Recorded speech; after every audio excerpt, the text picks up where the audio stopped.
श्री हरिदास जी। उस माता को धन्यवाद है जिसने भक्तों से प्रेम एवं उनकी सेवा करने के लिए अति श्रेष्ठ पुत्र श्री हरिदास जी को जन्म दिया। श्री हरिदास जी में परम श्रेष्ठ अनेक ऐसे शुभ गुण थे जो गोपनीय थे, जिन्हें उन्होंने छिपा रखा था। उनके गुणों को कोई प्रेमी ही समझ और जान सकता था। कहने को तो आप वैश्य जाति के थे, परंतु जहां सबकी पहुंच नहीं है, ऐसे गुढ़तम रहस्यों का आप अनुमान साक्षात्कार कर लेते थे। आपने डंके की चोट पर अपसनी यहां प्रतिज्ञा घोषित कर दी थी कि मैं यद्यपि शरीर से काशी में रह रहा हूं, परंतु व्रजधाम में शरीर छोड़कर श्री धाम की रज को तथा नित्य वृंदावन धाम को प्राप्त करूंगा। इस अपनी प्रतिज्ञा के अनुसार आपने श्री वृंदावन धाम को प्राप्त किया। आपने श्री राधा वल्लभ जी के अनन्य भजन के अद्भुत प्रभाव को प्रकट करके सबको दिखा दिया। परम वैष्णव धर्म के साधन में आप सदा सुदृढ़ रहे, उससे कभी विचलित नहीं हुए। इस कराल कलिकाल में मनोरथों को पूर्ण करने वाले कामधेनु के समान जो महान भक्त हुए, उनमें आपकी गणना हुई। वैश्य कुल में उत्पन्न श्री हरिदास जी का निवास स्थान काशीपुरी के निकट था। इनकी यह प्रतिज्ञा थी कि मैं ब्रज वृंदावन में ही शरीर छोड़ूंगा। अंत में ऐसा हुआ कि इन्हें बड़े वेग से ज्वर चढ़ाया, नाड़ी छूट गई। क्रमशः 3 वैद्य आए और सब ने यही कहा कि इनकी असाध्य अवस्था है, इनकी अब कोई चिकित्सा नहीं है। इस अवस्था में भाव प्रवीण श्री हरिदास जी ने कहा कि मेरा मन ब्रज वृंदावन धाम के प्रेम रंग में मग्न हो रहा। इनकी 4 पुत्रियां थी। उन्हें 4 संतों को देकर बोले कि आप इन्हें स्वीकार कीजिए और हमको डोली में रखकर श्री वृंदावन पहुंचा दीजिए। मेरे नेत्रों के सामने वहां का ध्यान बार बार आ रहा है। चारों संत इन्हें लेकर चले। ये श्री राधा वल्लभ जी के नाम का संकीर्तन कर रहे थे। गांव के सभी लोग इन्हें देखकर आश्चर्यचकित हो रहे थे और कह रहे थे कि ये किसी भी प्रकार से वृंदावन तक नहीं पहुंच सकते। श्री वृंदावन धाम के आते आते मार्ग में ही श्री हरिदास जी का शरीर छूट गया, परंतु भगवान श्याम सुंदर ने अपने प्रण को सत्य कर दिया। दिव्य श्री वृंदावन धाम का प्रत्यक्ष दर्शन करा दिया और दिव्य शरीर देकर इन्हें श्री वृंदावन पहुंचा दिया। श्री हरिदास जी ने श्री वृंदावन पहुंचकर अपने इष्ट देव श्री राधा वल्लभा लाल जी के लिए तथा अपने श्री गुरुदेव भगवान श्रीवन चंद जी के सप्रेम दर्शन किए। चीर घाट पर जाकर श्री यमुना जी में स्नान किया और अपनी प्रतिज्ञा पूरी की।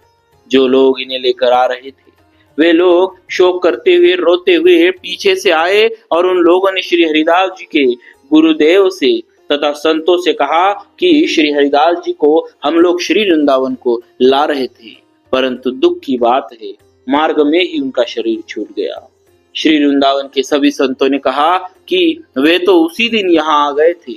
इस भक्त चरित्र में भक्ति का प्रभाव प्रत्यक्ष प्रकट है। श्री भगवान की कृपा के बिना इस प्रकार दिव्य देह की तथा श्री वृंदावन की प्राप्ति कदापि नहीं हो सकती। श्री हरिदास जी के यहाँ सदा संत सेवा होती थी। एक बार एक ब्रजवासी ठग वैष्णव वेश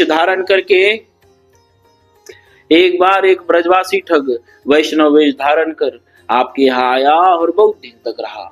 एक दिन जब हरिदास जी घर में नहीं थे, तो उनकी स्त्री को अकेली देखकर उस ठग ने उसे एक खंबे से बांध दिया और मुख में कपड़ा भर दिया।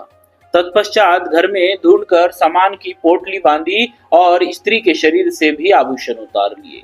इसी समय हरिदास जी आ गए और उस ठग से बोले, आप क्या कर रहे हैं? कंपित लज्जित होकर वह चरणों में गिरने और क्षमा मांगने लगा।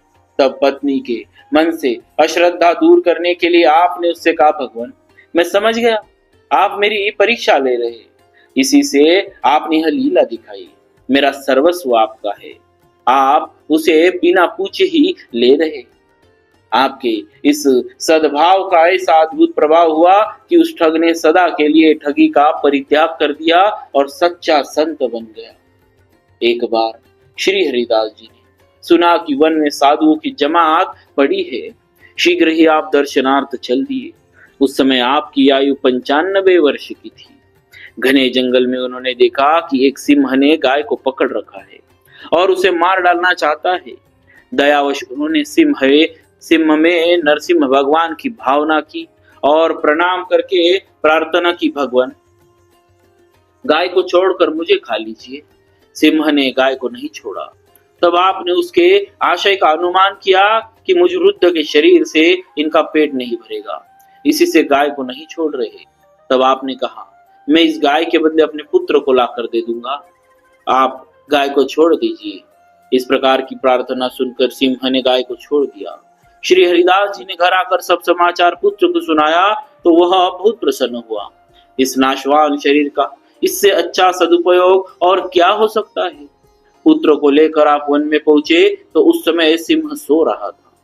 इनके नाम संकीर्तन को सुनकर वह जागा और उसने भयंकर गर्जना किया, फिर इनकी ओर झपटा, पर ये दोनों भयभीत न होकर सहर्ष अपना शरीर समर्पण के लिए तैयार थे।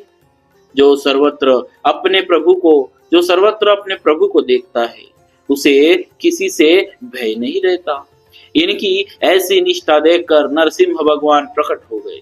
आपने नमस्कार किया पर संतुष्ट नहीं हुए, क्योंकि इनके मन और नेत्रों में तो श्री राधा वल्लभ लाल जी की शोभा बसी थी। तब भक्तवांचा कल्पतरु श्री राधा वल्लभ जी ने प्रकट होकर दर्शन दिए। दोनों भक्त कृतार्थ हो गए। एक बार श्री हरिदास जी दर्शनार्थ जगन्नाथपुरी को गए, साथ में अपने अर्चा विग्रह श्री राधा वल्लभ लाल को भी ले गए। नित्य नियम से अपने श्री ठाकुर जी की सेवा पूजा करते और रसोई बनाकर भोग लगाते, फिर प्रसाद पाते, अन्यत्र का प्रसाद नहीं लेते। मंदिर के पुजारी जगदीश का प्रसाद लाते तो उसे सिर से लगाकर स्वीकार कर लेते, पाते नहीं। प्रसाद के अपमान को समझकर पंडा पुजारी बिगड़ गए, पर आप कुछ नहीं बोले। रात को स्वप्न में श्री जगन्नाथ जी ने पंडों से कहा, हरिदास जी ने प्रसाद का अपमान नहीं किया है, यह उनकी अनन्य निष्ठा है। प्रातःकाल पंडों ने श्री हरिदास जी के समीप आकर क्षमा प्रार्थना की। इनकी प्रसाद में ऐसी निष्ठा थी। भक्तों, ऐसे थे हमारे भक्तराज श्री हरिदास जी महाराज। बोलिए भक्तराज श्री हरिदास जी महाराज की जय। भक्तवत्सल भगवान की जय।